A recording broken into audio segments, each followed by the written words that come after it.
The more words you have for emotion, the better you can express yourself, the better you can understand how you're feeling, the better you can express it to others, and the better others then can understand what you're saying. So it has to do not just with what you're saying, but how you're actually thinking about something. So I'd like you now to, no, we're not going to do proofs today. So go ahead, I'll give you 2 minutes to write a list of as many words as you can for anger. Go ahead.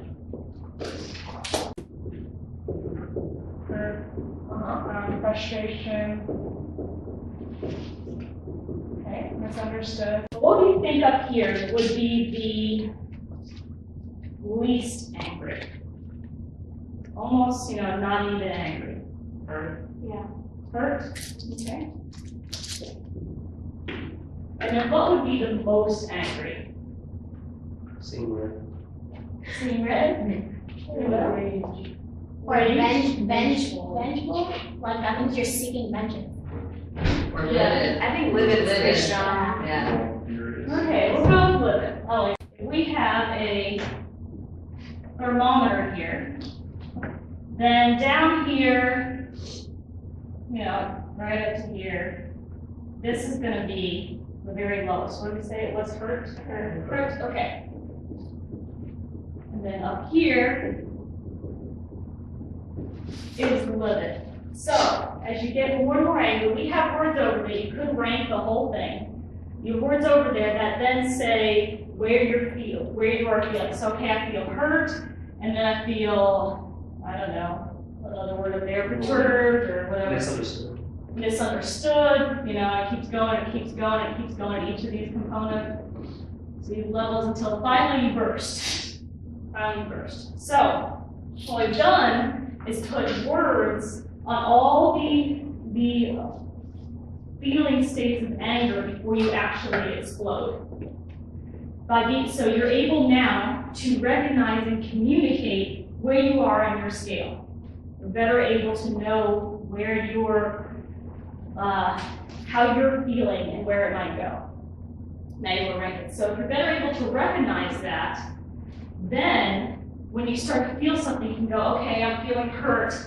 Now I need to do my coping skill, whatever that is, to calm myself down, whether it's walking away, whether it's taking deep breaths, whether it's telling yourself to calm down, whatever you learn, you tell yourself, okay, I need to get myself back down to here. I'm rising up to here. I need to get myself back down to here before I explode. And by putting words on it, as I said, that helps you think about it, helps you better understand where you are, so that now you can work on keeping your temper down. Because anger happens like that.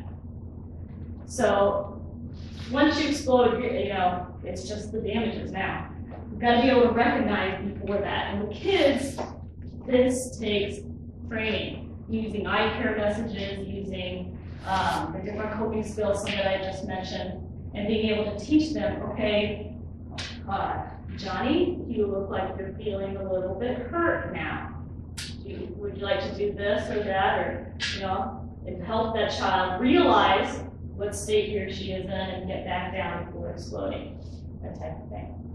Yes. And not might sound crazy, but what about for the people that express their emotions differently? Like, I was never one to express my emotions, and parents were like, we won't do that for other people. So, like, to me, get angry, it's just like calm, like, I don't care. I don't know. Unless I get like to that boiling point, then yeah, I might say something, but what about, not like emotional, but not As in you don't care, or you just don't express the anger? just don't express anger, like, you might feel self-pity, but so that's why I get over it. So you're not going to explode. Your top level is going to be more the deepness of the way it hurts. Or, it's more of an internal instead of an external. Right.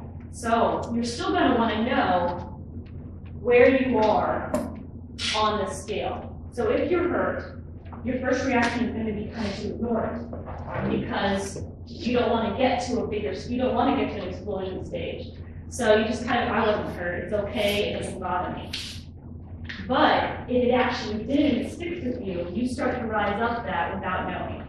So you start to kind of, you get to that stage, and maybe it's not anger, maybe it's more of a sad, more leaning toward depressed, more, because everything, but it starts to weigh on you. And so your top might not be exploding anger, it might be, I can't even move, I'm so sad. Yeah. But it's still the same process where you need to realize when it first happens and be able to keep yourself from getting too far. How do you teach a student that process that they internalize their feelings? I feel like internalizing your feelings is a problem. It is. If It's a lot tougher to deal with. Yeah, if your student isn't expressing emotions or anything I think that's an issue. You can do journaling techniques where you can be drawing. Sometimes drawing helps. Yeah. You as a teacher are probably going to be able to very much easier see what the child is feeling than the child is because behavior is associated with each emotion. So trying to label the emotion for the child can help that. Oh, okay. This looks like it's really bothering you. It's not right. Yeah, but then you can pick up on small things they say. You can, you can sense that they're quiet. Once they really start to trust you, sometimes the students will open up to you more than they would to the parents or anything like that. You have to give them a chance. You have to just pull them up, like a fun thing, not like you're in trouble, but, and just say, say what's going on, or how's this going, or, kind of just try to work that way. Yeah, I think labeling the emotion for the student is a very important part of that. Okay. So they can start thinking about it and learning that. Now, along with that is when you start to label where you are, you're associating the emotion or the word with a particular feeling state. And that's not going to be just in your head. It's going to be, like your heart racing, your heart breathing rate picking up, sweating on the hands, pacing back and forth. It's going to be behaviors with it, or getting quiet, or just staying away from everybody. Not just the behaviors will change. There will be different behaviors for each point. So it's not just an internal feeling; it's also associated with the resulting behavior. Any questions? Anger management. So anger is the most misunderstood emotion. It's a natural response to a situation you perceive as threatening, frustrating, or out of balance. A lot of us see it as a negative emotion or something to absolutely be avoided. What I'm saying is it's just a natural response. All of us feel it. The problems come when we don't know how to control. We don't know what to do with it. But one good thing about anger is that it usually gets you to do something, to change something. As long as you can do that constructively, it's a good thing. It's a feeling of displeasure resulting from the perception of mistreatment or opposition, and usually showing itself in a desire to fight back at the supposed cause of the feeling.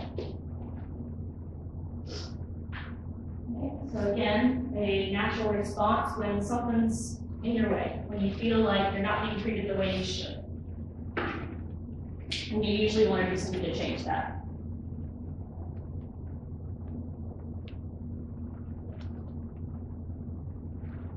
As I alluded to earlier, it's a secondary emotion. So the primary emotion is, for instance, this list would probably be longer. Anxiety, fear, hurt, guilt, humiliation, sadness. These are the first emotions that you feel. Now, for some people, anger might be such a quick response that they don't realize that these are the first emotions. They feel anger first. For others, it takes longer. I had a student last semester who said it was 2 hours. She said she was hurt, and then she went home, and she sat at home, and she thought about it, and 2 hours later, she felt angry. Like, well, you have lots of time to figure out how you're going to use that anger. For other people, it's instantaneous. That's the first thing they feel. But these are the actual emotions that are first. So it's important to kind of know which one is underlying the anger. It's an emotional signal suggesting one or more of our basic needs are not being met. We're going to talk about basic needs a lot next class because we're going to be talking about humanistic psychology as a basis for motivation. Humanistic psychologists concentrate on basic needs that we're all born with. Maslow is a humanistic psychologist, so he has a list of basic needs. These are actually some of those.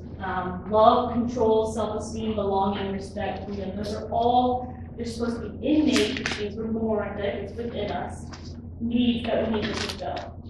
And these needs are, something's getting in the way of them, it's not being met. That's when we have, that's what sparks the first emotion here, the primary emotion.